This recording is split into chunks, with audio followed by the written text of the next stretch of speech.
This is a video clip in the AEDT 1120U Foundations of Digital Teaching and Learning Technologies course, and the title of this video clip is as follows: Analog Computing to ENIAC. The analysis questions are: number 1, according to the GIGO Part 3 video clip, what is the main value of using computers? Number 2, what is artificial intelligence, or AI, and what are the implications of using AI? Number 3, what is an analog computer, and what were some of the uses of analog computers? Number 4, what are some of the strengths and weaknesses of analog computers? In this final installment of the GIGO Garbage In, Garbage Out Computer History of British View series, I'd like you to notice that touchscreens and stylus or styli were available in 1969. These were not recent creations, regardless of what some corporations would like you to believe. Notice also that the video clip also emphasizes the removal of drudgery from human lives and assign the lower level tasks to computers, allowing humans to work on higher level cognitive tasks such as synthesis, evaluation, and creation. On another level, computers can also be programmed to remember their experiences and thereby learn, in quotes. Those who followed the exploits of Watson on the Jeopardy show this past year will have an exemplar of what artificial intelligence can do. Please take a look at GIGO, that is Garbage In, Garbage Out, Computer History of British View Part 3, and the URL for this video clip is given on the screen and will be provided in the presentation file in Blackboard. There are also two other video clips that I'd like you to take a look at. The following two short video clips provide short glimpses into two examples of different mainframe computers, the UNIVAC from 1956 and the IBM 7030 from 1956 to 1980. So the URLs for those particular video clips are given. They're both from YouTube, and I invite you to take a look at both of those. The second one, just look at the first 3 minutes. Beyond that, it gets to be a little bit, it reiterates some of the territory that we've already covered. And take a look at the description that's given below the video clip in YouTube itself. The following is quoted from Analog Computer article found on the Wikipedia site. The URL for this page can be found at the bottom of the slide. So, quote, an analog computer is a form of computer that uses the continuously changeable aspects of physical phenomenon such as electrical, mechanical, or hydraulic quantities to model the problem being solved. In contrast, digital computers represent varying quantities symbolically as their numeric values change. Mechanical analog computers were very important in gunfire control in World War II, the Korean War, and as well as in the Vietnam War. They were made in significant numbers, these kinds of devices. The development of transistors made electronic analog computers very practical, and until digital computers had developed sufficiently, they continued to be commonly used in science and industry. Analog computers can have a wide variety of complexity. Slide rules and nomographs are the simplest, while naval gunfire control computers and large hybrid digital analog computers are among the most complicated. Analog computers are well situated to represent situations described by differential equations. Occasionally they were used when a differential equation proved very difficult to solve by traditional means. An electronic digital system uses two voltage levels to represent binary numbers. So this is the digital system.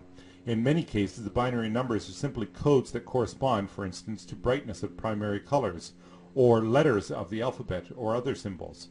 The manipulation of these binary numbers is how digital computers work.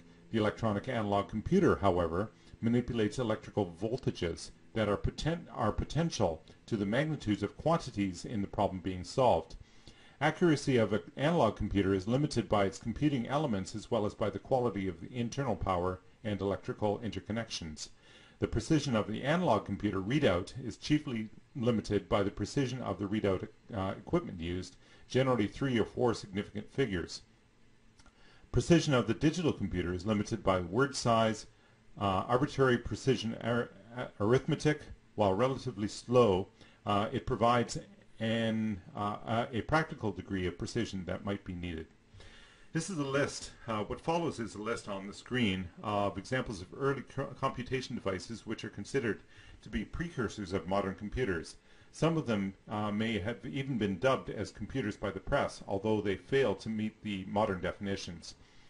So the Antikythera mechanism is believed to be among the earliest mechanical analog computer. It was designed to calculate astronomical positions and was discovered in 1901 in the Antikythera wreck off the Greek island of Antikythera between Kythera and Crete, and has been dated to circa 100 BC. The astrolabe was invented in the Hellenistic world in either the 1st or 2nd centuries BC. It was capable of working out several different kinds of problems in spherical astronomy, and it was used for determining geographic positions while sailing. The sector was a calculating instrument used for solving problems in proportion and trigonometry, multiplication and division, and for various functions such as squares and cube roots. It was developed in the late 16th century and found application in gunnery, surveying, and navigation. The slide rule, this is an interesting one, is invented around 1620 or 1630. It was hand-operated. It was a hand-operated analog computer for doing multiplication and division. Additional scales provided reciprocals, squares, square roots, cubes, cube roots, as well as transcendental functions such as logarithms and exponentials, circular and hyperbolic trigonometry, and other functions.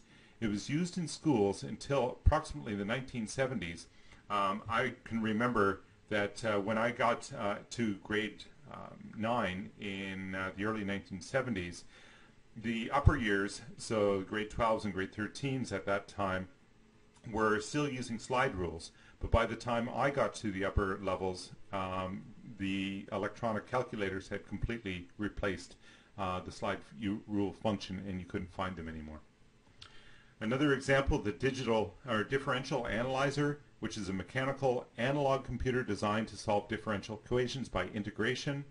It was invented in 1876 by James Thomson, and extensions and enhancements were the basis of some parts of mechanical analog gunfire control computers.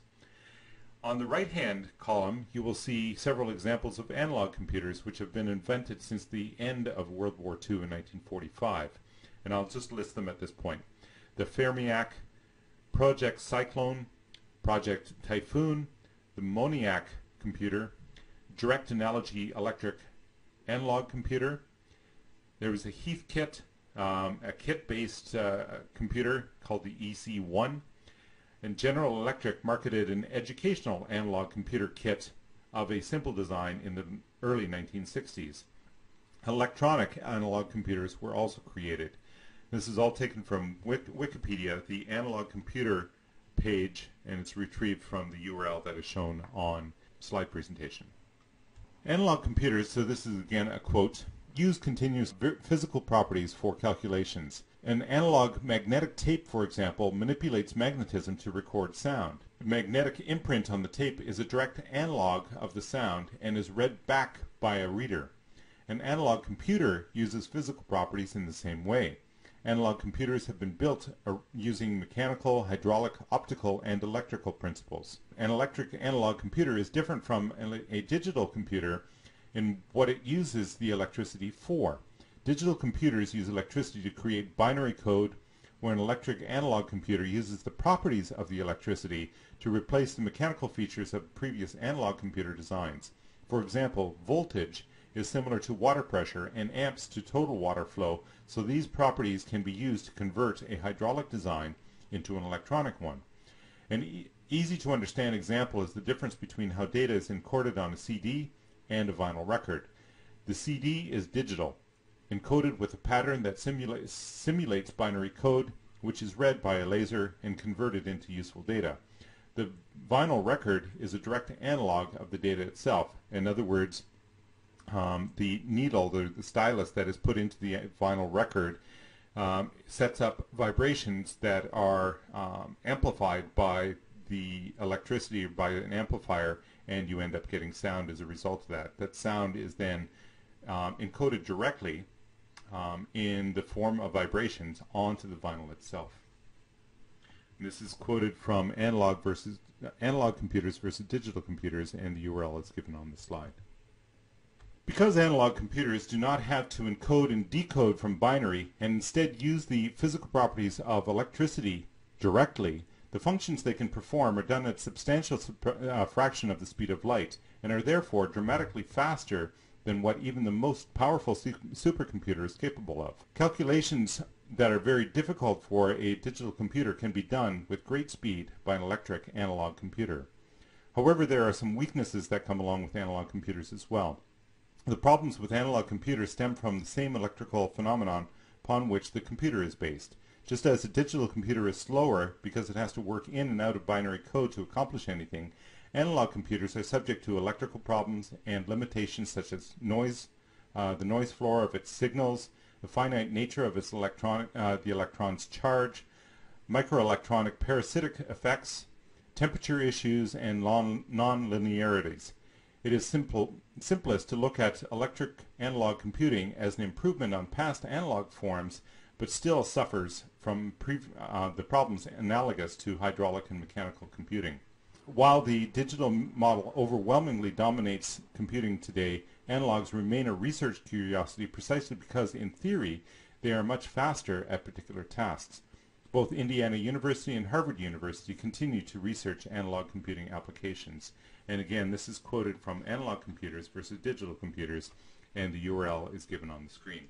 This page is a repeat from the previous video clip and will provide links to another series that looks at mainframe computer development from another perspective. The synthesis questions for this particular video clip are as follows. Number 1, should educators ban devices like slide rules and calculators from math classes? What are the pros and cons of this type of move? Number 2, there seem to be several advantages to using analog computers. Why has much of the attention turned to digital computers?